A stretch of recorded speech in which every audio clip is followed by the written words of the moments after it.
Varshini Varshini Varshini madam பேஷண்ட ரொம்ப disturb பண்ணாதீங்க. வர்ஷினி வர்ஷினி பாத்து. ஐயோ மெதுவா. வர்ஷினி அக்கா எனக்கு என்ன ஆச்சு? நான் இல்ல. இல்ல இருக்கேன். வர்ஷினி பயப்படாத, நம்ம ஹாஸ்பிட்டல்ல தான் இருக்கோம். ஹாஸ்பிட்டல்லையா? நான் மீட்டிங்ல தானே இருந்தேன். அப்புறம் எப்படி ஹாஸ்பிட்டலுக்கு வந்தேன்? வர்ஷினி அதெல்லாம் நான் அப்புறமா சொல்றேன். டாக்டர் என் தங்கச்சி எப்படி இருக்கான்னு கொஞ்சம் பார்த்து சொல்லுங்க. இருங்க, பயப்படாதீங்க.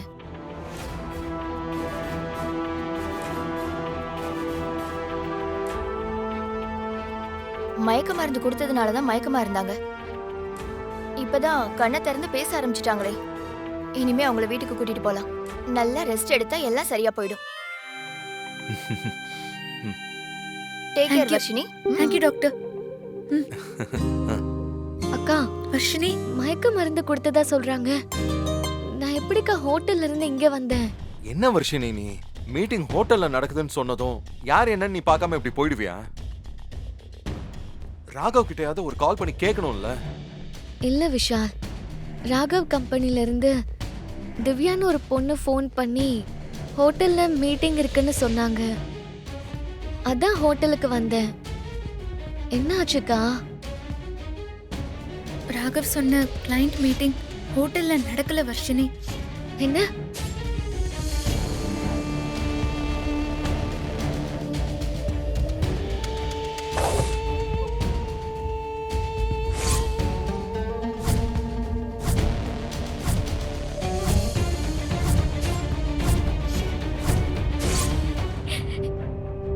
இந்த ஸ்ரீஜா ஏன்க்கா இப்படி இருக்கா? என் வாழ்க்கைய மொத்தமா அழிச்சதுக்கு அப்புறமும் அவளுக்கு என் மேல அப்படி என்னக்கா கோவம்? வர்ஷினி நீ எதுவும் வருத்தப்படாத. அவளுக்கு சீக்கிரமா ஒரு பாடத்தை நம்ம சொல்லி தருவோம். எப்படிக்கா? அவ ஒவ்வொரு தடவையும் ஏதாவது ஒண்ணு பண்றா. நீங்க அதுல இருந்து என்ன காப்பாத்திடுறீங்க.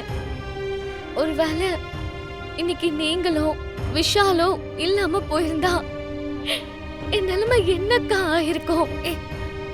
யோசிச்சு பார்த்தா என் உடம்பெல்லாம் நடுங்குதுக்கா. வர்ஷினி இந்த பாரு வர்ஷினி, நடந்ததை பத்தி எதுவுமே யோசிக்காத. உன் கூட இருந்த அந்த ஆளுங்க போலீஸ் கிட்ட புடிச்சு கொடுத்துட்டு தான் வந்திருக்கோம். நம்ம போய் விசாரிச்சா கண்டிப்பா உண்மை என்னன்னு தெரிஞ்சிரும். ஒருவேளை இது மட்டும் ஸ்ரீஜாவோட வேலையா இருந்துச்சு, அவளை யாராலையும் காப்பாற்ற முடியாது. இசை, நான் போயிட்டு வரேன். சரி